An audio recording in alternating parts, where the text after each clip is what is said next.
Hi, welcome to C2C World TV.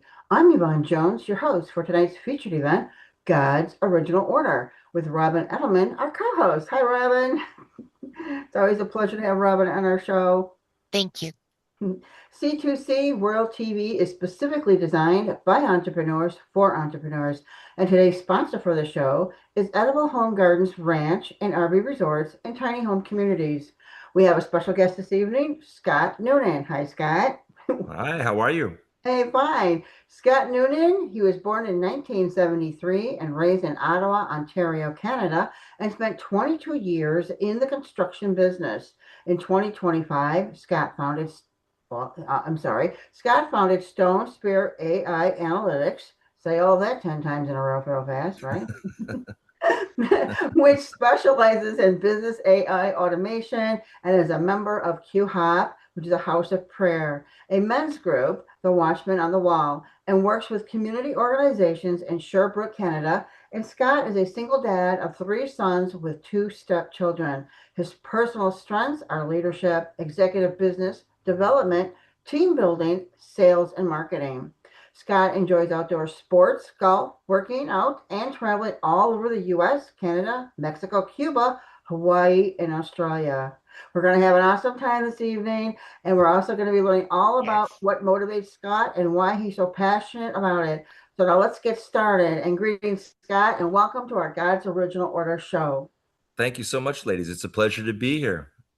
What we're going to find out here is we're going to first find out what inspired you and motivated you to transition from 22 years in construction into becoming a founder of Stone Spear AI Analytics. At that time, I said Yeah. it right. Well, you said, you know what, you have a challenge saying it 10 times, but the second time was great. So thank you for that. Thank you. Word. Thank you. Yeah, yeah. Just try typing that into a space bar a couple of times. With all those A's and I's in there, it gets complicated.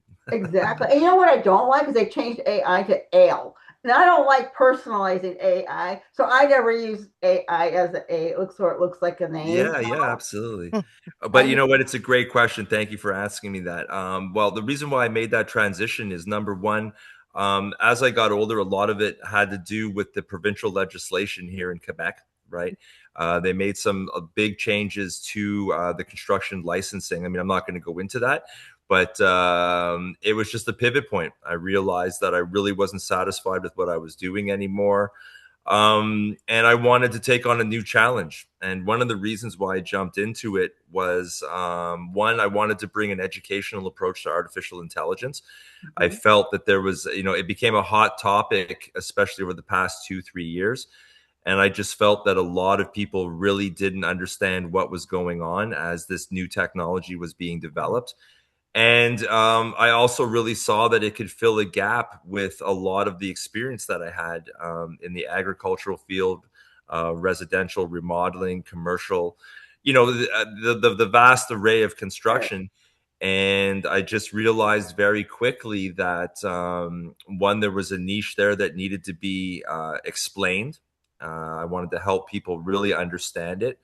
And when I took a look at my background, I basically said, well, you know what, with my sales background, being able to develop clients, I could really dive into that industry and really help guide people through it. Yes, and you come from a different perspective than people who are really entrenched in AI, for example. We're kind of going into the deep world here of, there's kind of been a divide as we see in this country right now and around the world, where AI is like going like this, and there's over here this divide, people going, I want to go back to the original order, right? And Right. then we've got people like, well, I don't even know how to use AI. So we got this whole mix up, mismatch, right? Of what's going on. So your role, you feel, what is your role and how do you identify with AI? Well, I mean, it's going to sound a bit cliche because obviously with my construction background, but I think it really lands well with people is that you don't blame the tools for the operator, right? Mm-hmm. And at the end of the day, one of the things that's absolutely fantastic about it is that used in the right environment, used in the right way, AI is definitely a tool that can increase the quality of life for everybody on the planet. There's no argument about that.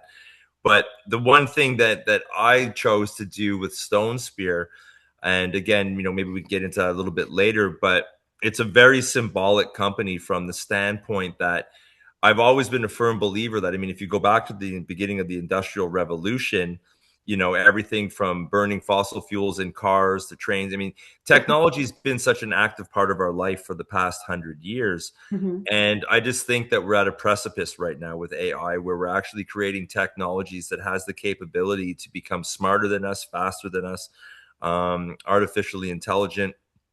And I think there's definitely boundaries there. And one of the reasons why I got involved with Stone Spear is because I do see it as being an asset for certain parts of our human existence, Mhm. right? But Mhm. I also see it as being a challenge because we really have to be able to navigate putting some boundaries in place where it doesn't actually overrun us as human beings, right? I Exactly. agree. Mhm. And Yeah. if we're gonna be creating tech that can just basically go so far beyond that, I think it's a problem. So, I mean, not that I get on my soapbox about that, but one of the things that I do agree with you is that there's a lot of cautious curiosity right now. Mhm. And at the same point in time, a lot of people are being overwhelmed because we're seeing our social media platforms being overrun with AI. It's Yeah, getting to the point where we're really having a hard time as human beings differentiating between what's real and what's not. And I just think that we need to have more discussions about what AI can do, what the pros and cons are, and then becoming more aware of what the cons are, so that way we don't get to a point where we open Pandora's box and can't close it.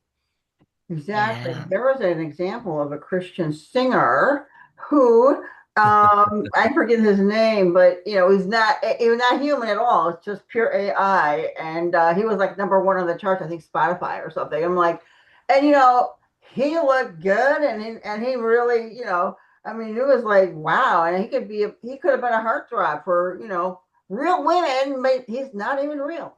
So this is what we're dealing with, and we're also dealing with the whole age of looking, well, modifying your body and doing all kinds of weird things. We're actually delving into transhumanism and brain chips, and I mean, I think we're going off the deep end in so many ways. And we got, I think we have a divide coming in this country of AI versus going back to God's original order. There's like how do we put this together, and as in the days of Noah, so to speak. Absolutely. Absolutely. Well, it's interesting. I'm going to lead with 2 points. I'm going to go through the first one really quickly. About three, no, it was before Christmas, right before the Christmas break. I was in a snowstorm, and the Quebec House of Prayer, the men's group, we get together every Wednesday morning at 6 a.m.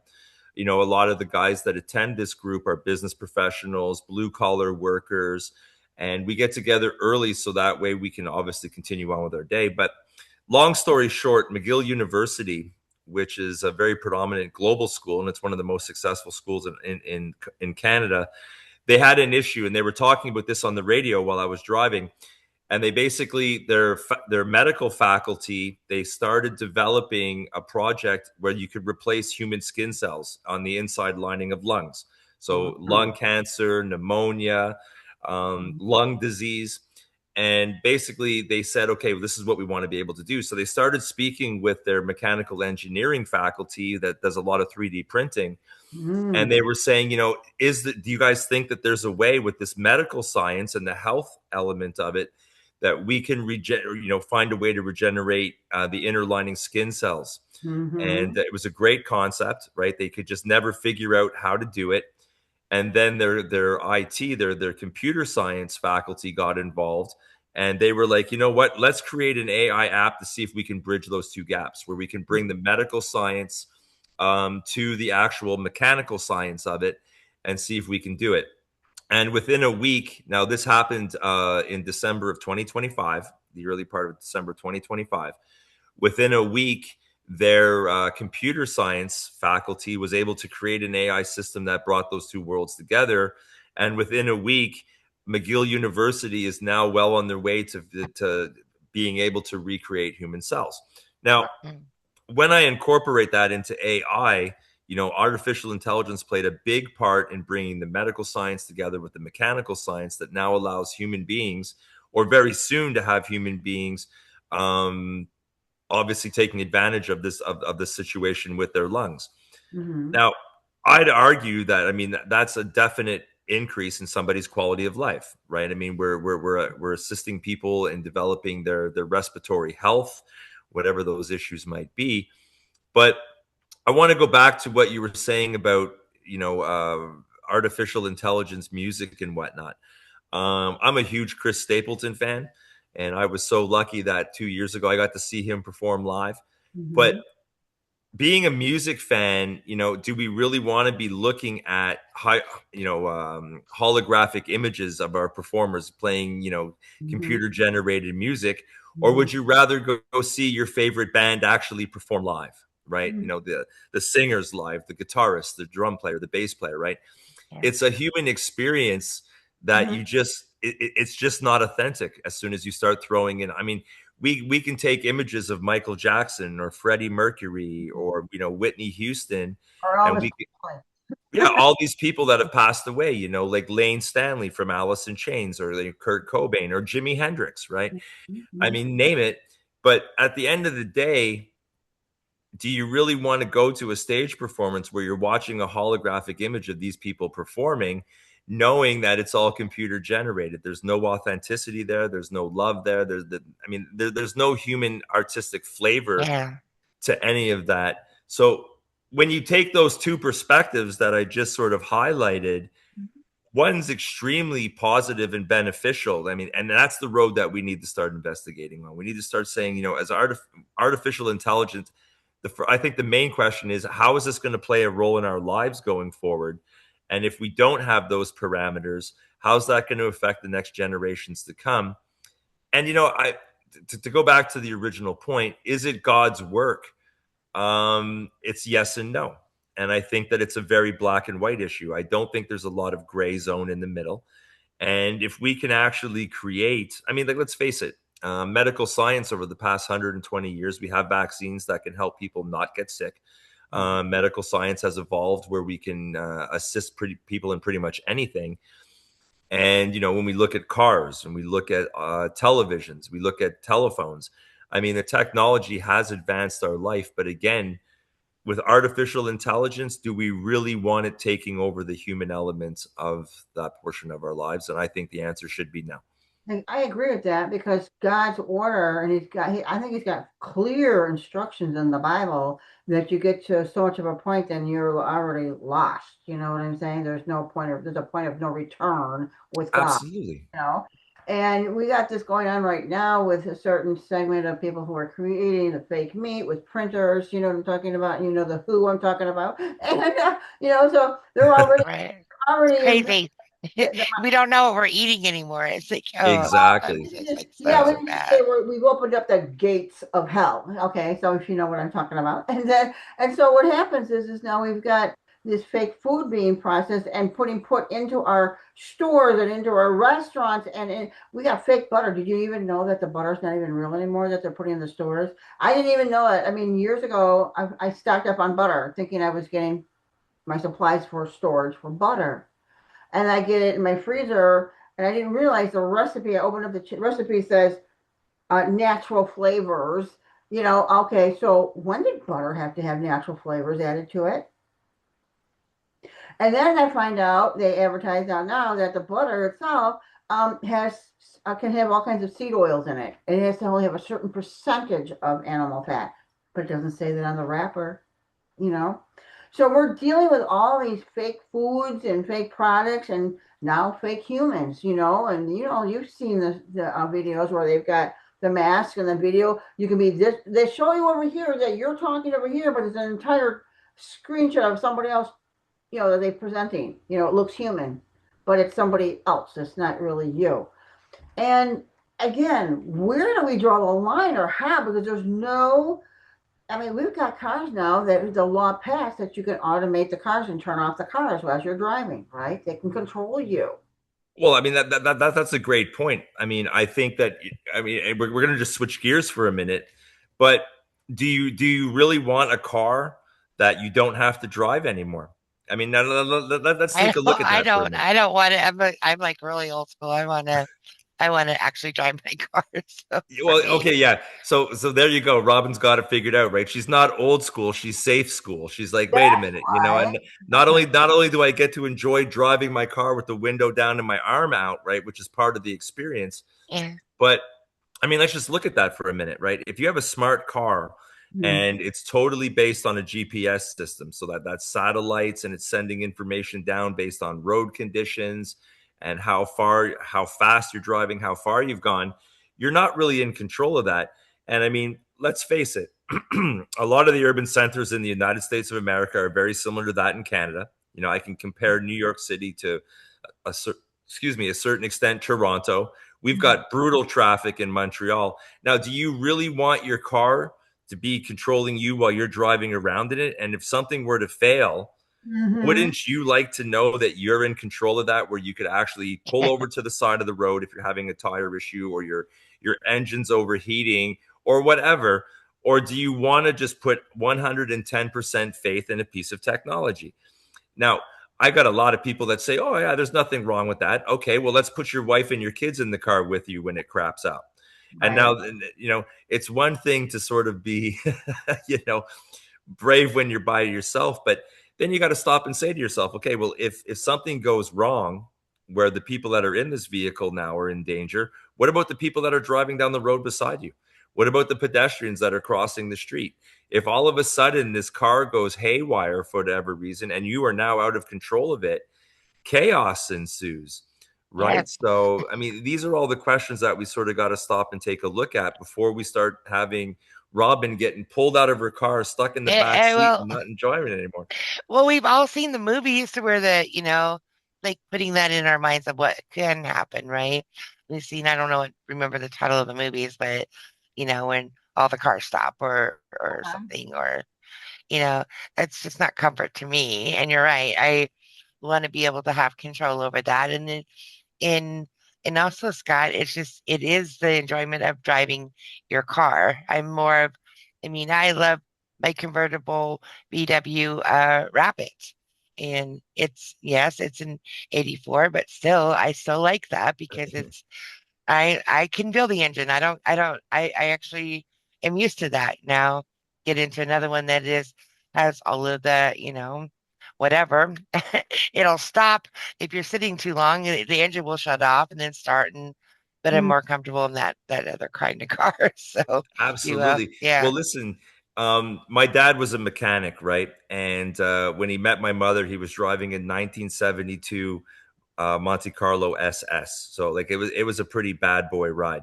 Yeah. And then he also built hot rods with his friends in Ottawa, Oh, Mechanicsville in Ottawa, and these guys would get together as grease monkeys. And my dad's my dad's dream car was a 1953 sedan delivery. Okay, classic car. We totally rebuilt it, mint green, white roof, extended sun visor. Now look, I'm just going to paint a picture. It's my opinion, but when we would drive in that, I mean, it had an 8-track tape player in it. We went like totally vintage on this thing with an AM/FM radio. And here's my point: when you were driving down the street with that thing, he was driving that. I mean, it had a big V8 in it, right? And it was a beautiful car, but is it the same experience to put a GPS system in it where you're just sitting in it watching it roll around, and then you go to click the radio on and all the people that you're listening to aren't even real artists? It's all computer generated music. I mean, is it really oh, the it's same thing? scary. It's Sounds it disgusting is, to and me. it's not, It right? sounds disgusting. Right. It can be scary. It's just how we think about it, right? Is what you're trying to Well, say, they Scott. passed a law in Congress already that the AI can control the car and shut it off while you're driving. So, in case of an emergency, or if you're swerving because you're trying to get out of traffic, or if you're trying to rush to get your kid to the hospital or something, where they can just shut you down. This vehicle can just shut you down. And I mean, like, where's the logic in all this? We are like, this is what I'm saying. It's, to me, the Pandora box has already been opened. I don't think we can. But I think that Scott's the neutralizer, so he's gonna be able to Yeah, I like. neutralize this. Like, Whoa, yeah, whoa, like whoa, ladies. how do we You how do can we just rename like your not get company. it wide open, right? It might be peeking open a little Robin, bit. I appreciate that so much. Thank you for the comment. But you know what? If we can get serious for a minute, I mean, you said the neutralizer, right? I don't really think that it's about neutralizing. What I really do think what we need to do, and this is where we're going to come back to Christ, because I think this is where the Almighty comes into it all, is we were created with a conscience, right? We were created with like literally, if you go back to the Bible, the Ataman is called is dust, right? It's the Hebrew translation and for dust, but if you translate that into English, it's Adam, right? And that's where he got his name from. It's Mm. literally vocal translations, but the Lord Almighty breathed life into us, right? Like it says that in the Bible. It's like when he created life, he went nose to nose, face to face with Adam and literally breathed life into Adam's lungs. And what I'm trying to say is this, is that through commercialism and consumerism, and really what I'm talking about here is, if you look biblically, the Lord has never said, it's work that you can enjoy. Creating an income was not a sin, but What? but once you fall in love with money and that's what motivates you, then it becomes a problem, right? It Mhm. never said go out and get extremely rich, Right. right? It was Mhm. always love thy neighbor and contribute to your community. But I think, the neutralizer comment is very sweet. Thank you. But what we really need to do is to sit down and get back into the true essence of what Christ designed us to do, which is to live a happy, healthy lifestyle Yes. devoted to him and following in his ways and figuring out how our lives are going to be a direct reflection of Christ through our faith, and it's going to reflect on our communities. It's going to reflect on how we raise our children. It's going to reflect on our marriages. But as soon as we got away from that, right, and it became a business, where life became a business about marketing and Mhm. who can I sell to, and Yeah. what's my ROI, and what's my revenue intake and my profit margin, Hmm. it's not Scott sort of neutralizing the AI game. What I'm basically saying is that we've got to come back to Christ and really go back to the Bible and say, what is it that he instructed us to do? I mean, he's given us distinct ideas about what we need to be doing to have very joyous lives. And if you look at modern society for almost 100 years, if not more, society stepped away from Christ. It's really that simple. And then we turn around and we ask ourselves, well, why is it that our divorce rates are rising? Why is it that our children aren't getting the education that they want? Why is it that we're struggling with our identities? Why is it that the pharmaceutical industry right now is the largest industry on the planet, and we're just popping pills into each other? Well, it's Mhm. really simple. We stepped away from God. Right. And we as human beings figured, well, we know more than him, so we're gonna create our own lifestyle. And then we wonder why the enemy's running amok in everybody's life. Well, it's really simple, man. I mean, God, it doesn't say in the Bible, go forth and create your own life and create your own ecosystem and create your own business commerce, you know. Yeah. So yeah, it's not an equalizer. I think if anything, what we need to start doing as people is we need to start talking to each other again. We need to Yeah. I start agree. we I need to start agree. Yeah. we need to start loving each other again. I mean, just Yep. because you don't agree with somebody doesn't mean that you have the right to jump on social media, trash talk them, Mhm. and make them feel like absolute crap and then run away. I Yeah, mean, none That's of exactly. this true. stuff That's true. works. God put upon my heart and mind that remember you're in love, you know, and remember we are love and we're in love, you know, and it's in love, what does love look like? I mean, or, as I try to see the divinity in others and Absolutely. am I coming from love or am I coming from fear slash hate? Because that is kind of a can be intertwined those two. So, Absolutely. but what is it? Perfect love cancels out all that fear, right? Am I right? Maybe I might Mhm. Yeah. have said that the wrong way, but yeah, yeah, Well, I mean, it really boils down to this. I mean, the only thing that breaks out like love and hate, or I'm sorry, but evil and hate is love. yeah, You it don't go does. fighting, fire with fire when you're dealing with somebody who's angry, or you don't go fighting fire with somebody who's in a racist mindset, or whatever way you want to define evil. You don't conquer it by putting more fuel on the fire, right? And that's Right. Exactly. Yeah. and that's really what the Bible's all about. It's about love, right? And then if you Yeah. can incorporate your readings and understanding of that, see, like one of the things that really bothers me is, and I've said this to people before and they get upset, and I don't say it to get them upset. If anything, I'm trying to help them understand. But we live in a society as Christians where it's a fad, right? Like it really is a fad where you can go, oh yeah, I'm a Christian, okay, and you're like, all right, well, listen, do you live the Christian lifestyle day in and day out? And we're all sinners. Don't get me wrong, we're all sinners, but do you find God on Sunday afternoon when you go to church, and then you go to brunch, and then you feel good when you go to bed at night, but Monday morning you get up for your job and totally forget about him till Friday, and then Saturday comes around, you're like, oh, okay, we're going to go to church tomorrow. I mean, it's a fad, Yeah. right? And there's a lot of people that find Christianity on Christmas Eve. They're like, oh, okay, we're gonna go to midnight mass, and they put up the Christmas tree, and there's the little angel on the top, or there's a little star on the top. But Christmas is a celebration of the birth of Christ. But have you celebrated the birth of Christ for 365 days of your life? And the answer is pretty much no. So I'm not saying that to judge people. What I'm saying is that we as Christians have to be able to love thy neighbor, right? We have to be there to support them because we know that they're not perfect. We're not perfect, but at the end of the day, right? At one point in your life, you're going to kneel in front of the throne. In one point in your life, you're going to kneel at the feet of God. And choice number one is you kneel in front of him and you put your life in his hands and you give him the gratitude that he so willingly gave to us, right? Or you don't do that, and then when the day of judgment comes, you will kneel because now you're being judged. So I don't want to make it sound so trivial. I don't want to make it sound so basic, but I think that we're at a point in human history where we have to have the courage to pick a side now. It's gone so far off the rails that in order for anything to have faith and to have hope and to have any sense of optimism, we really need to realize that it's not a war of politics. It's not a war of commerce. We're in a spiritual war now, and it's gone so far off the rails that we've got to realize that we're at a spiritual war right now, and we as human beings need to ask ourselves, what side of this war are we on?